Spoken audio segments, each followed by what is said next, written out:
Secretary of Defense James Mattis. Getty images by Natalie Johnson. Follow at Natalie Johnson. April 26, 2018, 4:45 p.m. Defense Secretary Jim Mattis said Thursday that Iran's destabilizing actions in Syria risk an escalation with Israel that could spark a larger regional conflict. Speaking before the Senate Armed Services Committee, Mattis said Iran has continued to work through its Lebanon-based proxy, Hezbollah, to expand Tehran's influence in the Middle East. Fears over a new conflict breaking out deepened in February when an Iranian drone launched from Syria crossed into Israeli airspace. The drone was immediately shot down, setting off a day of tense fighting that culminated in the downing of an Israeli jet that had been bombing Iranian positions in Syria. Jack Reed, DRI, pressed Mattis on the incident, asking the defense secretary whether he believes there is a significant risk of escalation at this moment that would not only engulf Syria, but spread throughout the region. "That's a complex question. I believe the short answer is yes," Mattis replied.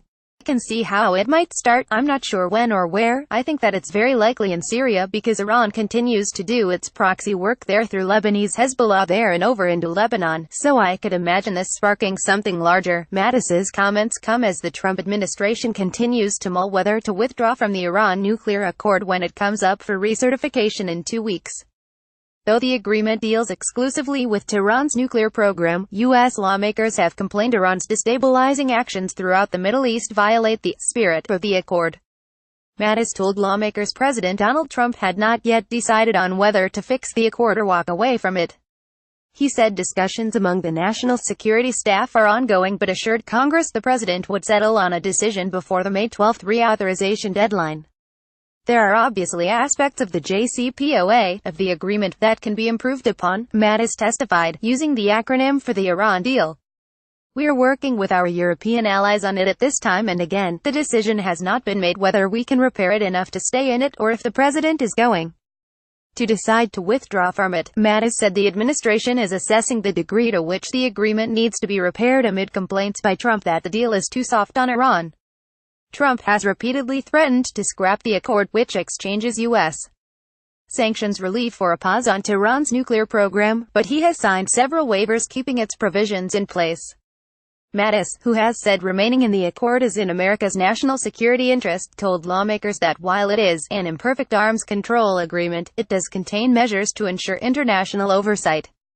"It is written almost with an assumption that Iran would try to cheat, so the verification, what is in there is actually pretty robust, as far as our intrusive ability to get in," Mattis testified. Whether or not that is sufficient, that is a valid question. The nuclear accord currently gives Iran up to 24 days to grant international inspectors access to a suspicious site, a provision Iran hawks have long said could buy time for Tehran to hide evidence of nuclear activity. House Republicans introduced legislation in January that would toughen the deal's provisions by imposing an indefinite ban on ballistic missile development and require Tehran to permit, anytime, anywhere, inspections of suspected nuclear facilities. The bill would also slap sanctions on Tehran for human rights abuses in its ongoing support for terrorism. U.S. law requires the president to notify Congress every 90 days on whether Iran is adhering to the accord. Though Trump has continued to waive nuclear-related sanctions, he warned in January it was the last time he'd do so if the accord remained unchanged.